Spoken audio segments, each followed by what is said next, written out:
नग्नता मनुष्य का जन्म सिद्ध अधिकार है। परमात्मा ने मनुष्य को नग्न ही बनाया है। वस्त्र तो आदमी की ईजाद है। नग्नता को अस्वीकार करना परमात्मा को अस्वीकार करना है। और वस्त्रों की ईजाद सुविधा के लिए हो तब तो ठीक, सर्दी हो और कोई वस्त्र पहने, प्रकृति से बचाव के लिए कोई वस्त्र पहने, लेकिन वस्त्रों की मौलिक ईजाद प्रकृति से बचने के लिए नहीं, अपने को छिपाने के लिए। वस्त्रों के पीछे पाखंड है। इसलिए जब भी कोई नग्न खड़ा होगा तो तुम्हारे पाखंड को चोट लगती। महावीर नग्न हुए, बहुत विरोध हुआ।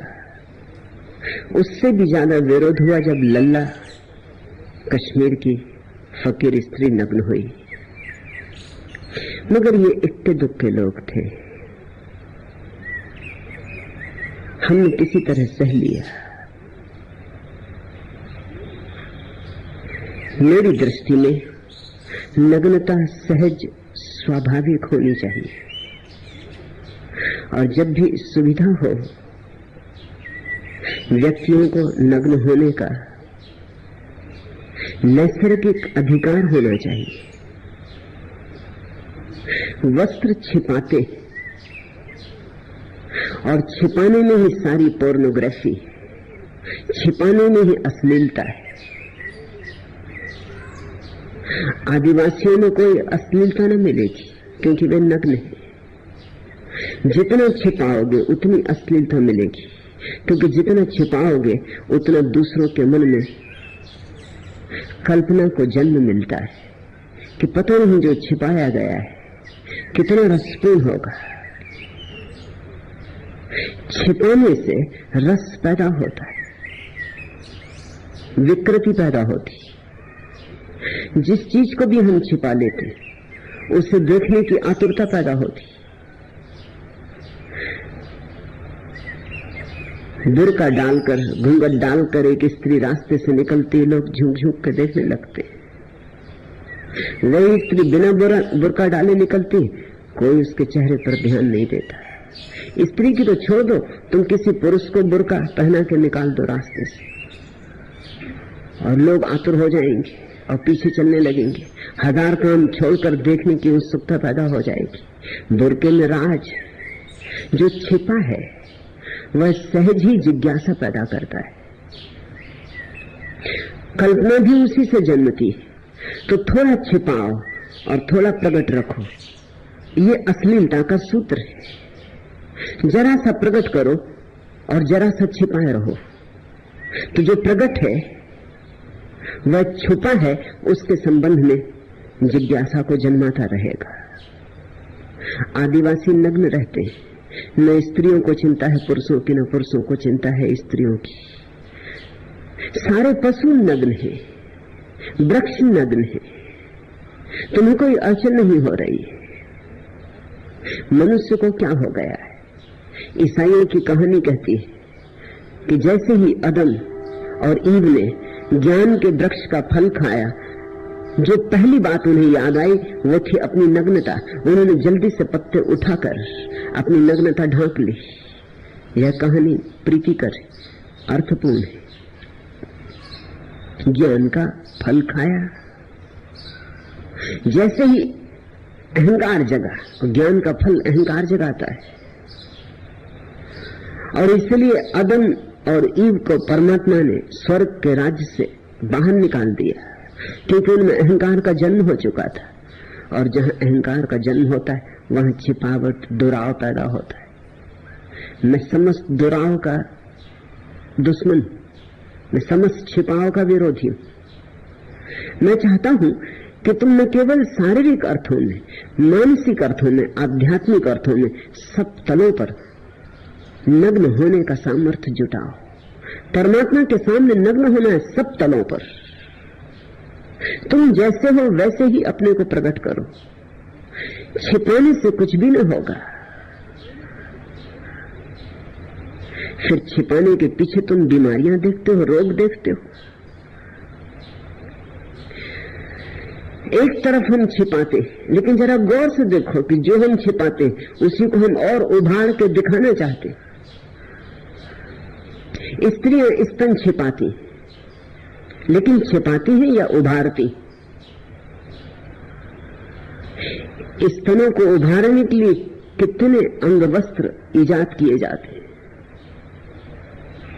ताकि स्तन सुडौल मालूम पड़े, बड़े मालूम पड़े, स्पष्ट दिखाई पड़े। एक तरफ छिपा रहे हो वस्त्रों में, दूसरी तरफ उभार के दिखला रहे हो, उछाल रहे हो। तुम जान के चकित होगे, यूनान में और रोम में ठीक इसी तरह की बीमारी अतीत में आदमियों को पैदा हुई थी, तो वो अपनी जन्मेंद्री पर एक चमड़ा चढ़ा लेते थे, चमड़े के खोल पहन लेते थे, ऊपर से वस्त्र पहनते, अंदर चमड़े की खोल जन्मेंद्री पर पहन लेते, ताकि वस्त्रों के ऊपर से जन्मेंद्री का बड़ा रूप दिखाई पड़ता रहे। इसको तुम रुग्ण कहोगे या स्वस्थ कहोगे? स्त्रियों के स्तन के संबंध में भी कुछ भेद नहीं, यही बात है। झूठे स्तन बाजार में बिकते, रबर और फोम के। झूठे नितंब भी बाजार में बिकते। ऊपर से वस्त्र हैं, भीतर झूठे नितंब हैं, झूठे स्तन।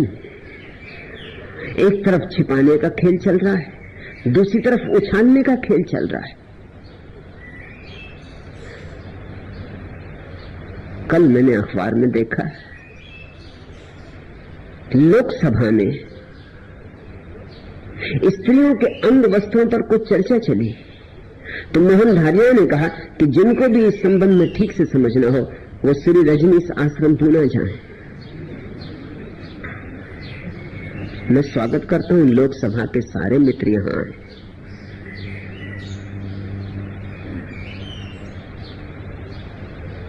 यह तो उन्होंने व्यंग में कहा है, लेकिन मैं निश्चित कहता हूं उन्हें समझना हो कुछ भी जीवन के संबंध में तो यहां आए। मोहन धारिया तो पूना ही रहते, कभी आए नहीं यहां। पूछते हैं जो भी मिलता है उससे आश्रम के संबंध में, आने की हिम्मत नहीं जुटाते यहां। इस आश्रम के द्वार पर कमजोरों का काम नहीं, इतनी भी हिम्मत नहीं जुटाते कि आके यहां देख ले। पुणे ही रहते, पुणे ही घर है, लोकसभा में दूसरों को निमंत्रण दे रहे हैं, खुद कभी यहां आए नहीं।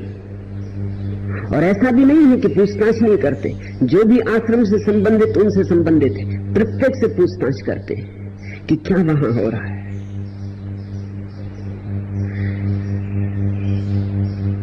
एक पाखंड का लंबा सिलसिला है, उस पाखंड के कारण जरा जरा सी बातों से उपद्रव हो जाते हैं। नई दिल्ली पत्रिका ने लीला नाम के समूह चिकित्सा के प्रयोग के कुछ नई दिल्ली पत्रिका में नग्न चित्र छपे, उससे बहुत उपद्रव मच गया है। बिना समझे बिना बूझे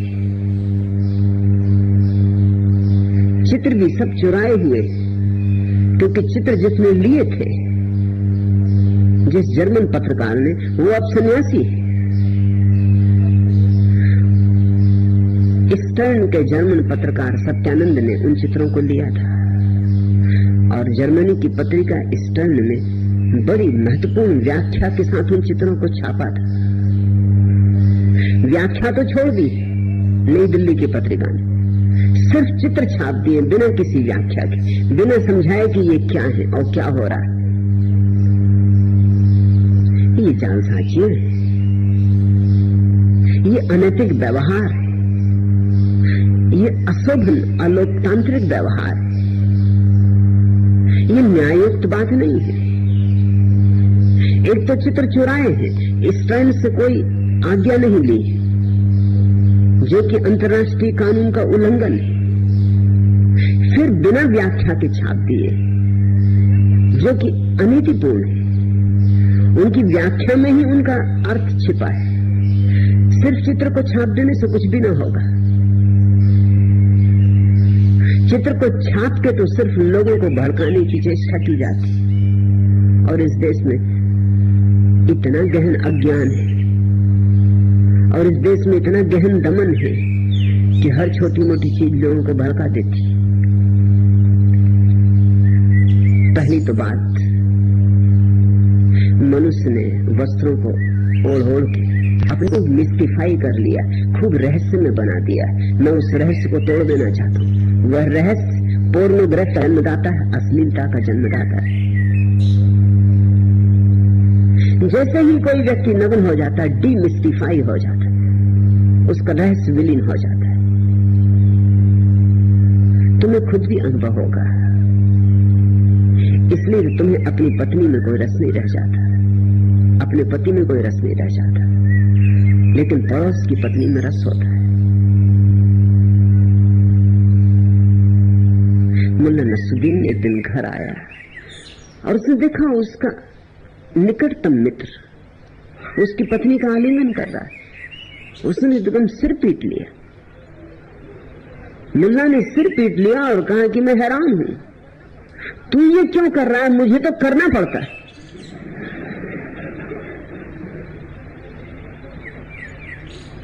पत्नियों में क्यों रस समाप्त हो जाता है? कारण तुमने खोजा, तुम उनकी देह से परिचित हो गए, रहस्य खो गया, जिज्ञासा का कोई अर्थ नहीं रहा, कल्पना को खुल के खेलने का कोई मौका नहीं रहा। लेकिन पड़ोसी की पत्नी, उसके संबंध में कल्पना को खेलने का मौका है। नग्न व्यक्ति को कितनी देर तक देखते रहोगे? थोड़ी देर बाद पाओगे बात खत्म हो गई। आखिर नग्न व्यक्ति में क्या हो सकता है? जो होता है वस्त्रों में,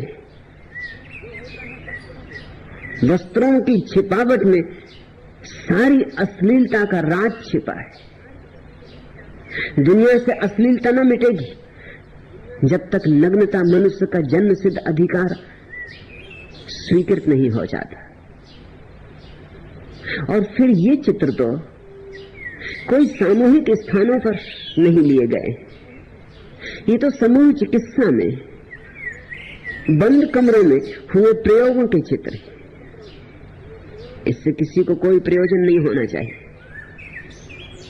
फिर इन चित्रों के पीछे क्या प्रक्रिया है उसको समझने की चेष्टा करनी चाहिए। ये चित्र कोई संभोग के चित्र नहीं। इन चित्रों में स्त्री और पुरुष नग्न है, क्योंकि नग्नता में एक मुक्तिदायी तत्व है। जैसे ही तुम बहुत सी स्त्रियों बहुत से पुरुषों को नग्न देख लेते हो, वैसे ही तुम्हारे मन में जो सदा दूसरों को नग्न देखने की आतुरता छिपी वह विलीन हो जाती। उसका विलीन होना बड़ा मुक्तिदायी है। उसके विलीन होते से ही एक कामातुरता नष्ट हो जाती, तुम सहज सरल निश्चल हो जाते। तुम्हारे पीछे जो एक रोग पड़ा था, तुम्हारे सपनों में जो नग्न स्त्रियां आ रही थी, और गीता में जो तुम फिल्मी पत्रिकाएं छिपा छिपा के पढ़ रहे थे, वह सब बंद हो जाता है। इससे बड़ी निश्चल स्वतंत्रता उपलब्ध होती, एक सरलता आती जैसे छोटे बच्चों में होती। आखिर स्तन स्तन है, जनेंद्रियां जनेंद्रियां, नितंब नितंब है, उनमें कुछ भी नहीं है, उनमें कुछ होना भी नहीं चाहिए, लेकिन छिपाने के कारण बहुत कुछ हो गया। तुम जरा अपने दरवाजे पे तख्ती लगा दो कि यहां झांकना मना है, फिर उस रास्ते से एक भी इतना हिम्मतवर आदमी ना निकल सकेगा जो बिना झांके निकल जाए।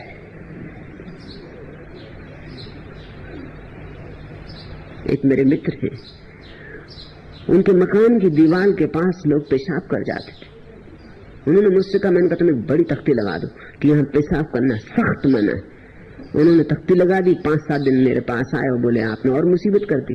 जो बिना पेशाब किए निकलते थे वो भी करने लगे, क्योंकि जब तख्ती पड़ी यहाँ पेशाब करना सख्त मना है तो अड़चन पैदा हो जाती, एकदम याद आ जाती जिनको याद नहीं भी थी, जो अपने मजे से काम पे चले जा रहे थे। मैं रोज सुनता हूं, जैसे ही मैत्रेय जी खड़े होते मुझे पता चल जाता है कि वो खड़े हो गए, क्योंकि लोग एकदम खांसने लगते। उनकी आवाज तो बाद में सुनाई पड़ती, लेकिन तुम्हारी खांसी की आवाज सुनकर मैं समझ जाता हूं कि मैत्रेय जी खड़े हो। उन्हें देख के उसके पहले बिल्कुल तुम शांत बैठे थे, न कोई गले में खराश थी न कोई खांसी थी, लेकिन मैत्रेय जी क्या खड़े हुए, बस एकदम सबके गले में खराश हो जाती। इसे तुम रोज देखते हो, रोज अनुभव करते हो। निषेध में एक तरह का निमंत्रण हो जाता है। वस्त्रों ने निषेध पैदा कर दिया है और निमंत्रण पैदा कर दिया है। मोहनधारिया को जरूर मैं कहता हूं आओ, और दिल्ली के बाकी पागलों को भी अपने साथ ले आओ।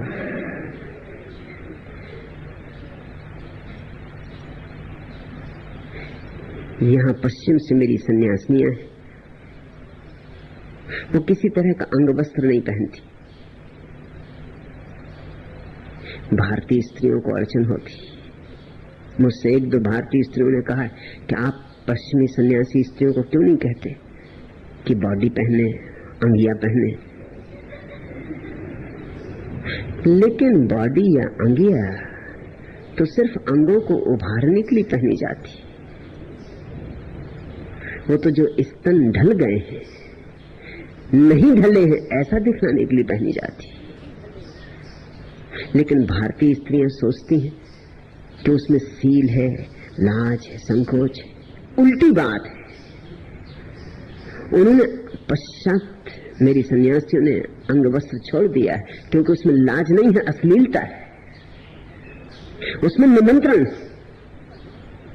उसमें दूसरे की आंखों पर हमला है। तुम्हारे उभरे हुए स्तन सिर्फ दूसरों के भीतर लुच्चाई पैदा करते हो और कुछ भी नहीं। लुच्चे का मतलब घूर घूर के देखने की आकांक्षा पैदा करते। लुच्चा शब्द बनता है लोचन से, आंख से। और जैसे ही तुम्हारे अंग वस्त्रों में उभरे हुए झूठे स्तन कोई देखता, उसकी आंख अटक जाती। यह आश्चर्यजनक नहीं है कि सारी दुनिया के लोगों का यह अनुभव है कि भारतीय स्त्रियां दुनिया की किसी भी जाति की स्त्रियों से ज्यादा आकर्षक मालूम होती। राज है उनकी धोती, राज है उनकी साड़ी, उनके अंग वस्त्र छिपा छिपा के लाज में सक्ची चलती। जितनी छिपी छिपी है उतनी ही आकर्षक मालूम होती। कुरूप से कुरूप स्त्री भी घूंघट में सुंदर हो जाती। मुल्ला नसरुद्दीन ने शादी की, पत्नी घर आई, जैसा मुसलमानों में रिवाज है। पत्नी ने पहली बात जो पूछी वो यह कि मैं अपना बुर्का किन किन के सामने उठा सकती हूँ। इसके पहले मुल्ला ने उसका चेहरा तो देखा नहीं था। विवाह के पहले देखने का तो कोई रिवाज था नहीं। तब पहली दफे चेहरा देखा, सांस भी रुक गई। उसने कहा मुझे छोड़ के जिसके भी सामने तुझे चेहरा दिखाना हो दिखाना, बस मुझे बर छोड़ दे। बुर्के में तो कुरूप से कुरूप स्त्री सुंदर मालूम होती। घूंघट कुरूप स्त्रियों का आविष्कार है, बुर्का कुरूप स्त्रियों की खोज है। और वस्त्रों में तुम क्यों अपने को छिपा रहे हो? क्योंकि वस्त्र तुम्हें एक तरह के झूठ में जीने की सुविधा देते। समझो, तुम पुरुष हो, तुमने एक सुंदर स्त्री देखी, अगर तुम नग्न हो तो तुम्हारी देह कह देगी कि तुम आकर्षित हो, तुम्हारे अंग प्रत्यंग कह देंगे कि तुम आकर्षित हो गए हो। अगर तुम स्त्री हो तो भी तुमने एक पुरुष को देखा और तुम्हारे चित्त में आकर्षण जगा, तत्क्षण तुम्हारा शरीर सत्य को प्रकट कर देगा। इस सत्य को कैसे छिपाएं? एक ही रास्ता है, वस्त्र ओढ़ लो। तो मन में कुछ भी चलता रहे, देह प्रकट न कर पाए। ख्याल करना, देह बड़ी ईमानदार है। देह को तुम झुटला नहीं सकते, देह झूठ नहीं बोलती। मन को तुम झुटला सकते हो क्योंकि मन भीतर है, दूसरे को पता न चलने दो तो न चलने दो, लेकिन देह तो बाहर है, उपलब्ध है। अगर कोई पुरुष किसी स्त्री में उत्सुक हो गया है, उसकी जन्मेंद्रीय सूचना दे देगी कि वो उत्सुक हो गया है। अगर स्त्री उत्सुक हो गई, उसके स्तन सूचना दे देंगे कि वो उत्सुक हो गई है। मगर ये तो बड़ी अड़चन हो जाएगी। इसको कैसे छिपाना? वस्त्रों ने तरकीब दे दी, आड़ दे दी। तुम उत्सुक भी होते रहते हो दूसरों में, और शरीर जिन सत्यों को प्रकट करता उनको तुम वस्त्रों की आड़ में छिपाते रहते हो। ऐसे एक बेईमानी का जाल चल रहा है। मैं इस जाल को तोड़ देना चाहता हूं। ये समूह चिकित्सा के प्रयोग इस जाल को तोड़ने के प्रयोग है। फिर मैं कोई अभी जाके बाजार में और सड़क पर तुमसे ये प्रयोग करने को कह भी नहीं रहा हूं, इसलिए किसी को क्यों चिंता होनी चाहिए। जो इस उपद्रव से छूटना चाहते हैं स्वेच्छा से, उनके लिए समूह चिकित्सा का आयोजन किया जा रहा है। फिर जब स्त्री और पुरुष, बहुत सी स्त्रियां, बहुत से पुरुष नग्न होते हैं, एक दूसरे की आंखों में झांकते हैं, एक दूसरे के हाथ हाथ में लेते हैं, नाचते हैं, कुछ प्रयोग ऊर्जा को जगाने के करते हैं, वर्तुलाकार घूमते हैं। ये कोई संभोग नहीं हो रहा है, सिर्फ एक दूसरे की ऊर्जा को चुनौती दे रहे हैं। ऊर्जा जगनी शुरू होती। ख्याल रखना, ऊर्जा जग जाए तो उसके दो परिणाम हो सकते हैं, या तो संभोग हो तो ऊर्जा स्खलित होती, और अगर संभोग न हो और ऊर्जा जग जाए और जागती चली जाए तो उसका ऊर्ध्वगमन शुरू हो जाता है। या तो अधोगमन होगा या ऊर्ध्वगमन होगा। नई दिल्ली पत्रिका में जो चित्र छपे हैं वो लीला नाम के समूह चिकित्सा के चित्र हैं। लीला, ऊर्जा की लीला का प्रयोग है। स्त्रियों को देखकर, पुरुषों को देखकर दोनों के भीतर ऊर्जा का प्रवाह जगता है। उस प्रवाह को इतनी चुनौती देनी है कि तुम्हारे भीतर जो सोए पड़े हुए हैं जन्मों जन्मों के स्रोत, वे सब सजग हो जाएं, और फिर उसे अधोगामी नहीं होने देना है, उसे ऊर्ध्वगमन की तरफ ले जाना है। ये कुंडलिनी जागरण के ही प्रयोग है, ये कुछ नए प्रयोग नहीं है। ये सदियों से तंत्र के मार्ग पर चलने वाले साधक करते रहे। सरहपा और तिलोपा और कणहप्पा सदियों से इन प्रयोगों को करते रहे। मैं पहली बार इन प्रयोगों को एक वैज्ञानिक आधार भूमि देने की चेष्टा कर रहा हूं। ये प्रयोग चुपचाप किए जाते रहे, शास्त्रों में इनका उल्लेख भी है, लेकिन सामान्य जन को इनकी कभी कोई खबर नहीं दी गई, क्योंकि सामान्य जन का कभी सम्मान नहीं किया गया। मैं सामान्य जन का सम्मान कर रहा हूं। मैं कहता हूं कि क्यों सामान्य जन का इतना अपमान हो, आखिर उसे भी ये अनूठे प्रयोगों का अवसर मिलना चाहिए, क्योंकि वह क्यों न जाने कि ऊर्जा के ऊपर जाते हुए आयाम भी है। वह क्यों वंचित रह जाए। जो ऊर्जा जन्मेंद्री से स्खलित होती है वह क्यों न सहस्त्रार में चढ़े, और क्यों न सहस्त्रार का कमल खिले। जो अब तक छिपा छिपा था, गुप्त गुप्त था, उसे मैं प्रकट कर रहा हूं। यही मेरा कसूर है, ये मेरा अपराध है। इस अपराध के लिए मुझे हजार तरह की परेशानियां झेलनी पड़ रही और झेलनी पड़ेंगी, क्योंकि मैं इस प्रक्रिया को बंद करने वाला नहीं हूं। परिणाम कुछ भी हो, इस प्रक्रिया को और गहन करूंगा, इस प्रक्रिया को और लोगों तक पहुंचाऊंगा। जो भी सुनने को राजी होंगे, समझने को राजी होंगे, उनको जीवन की ऊर्जा का रूपांतरण कैसे किया जाए, नीचे जाती ऊर्जा को ऊपर कैसे ले जाया जाए, ये अनूठे प्रयोग मैं अब जगत के सामने प्रकट करना चाहता हूं। अब इनको थोड़े बहुत लोग चुपचाप अपने अपने मठों में छिप के करते रहे, इतने से नहीं होगा।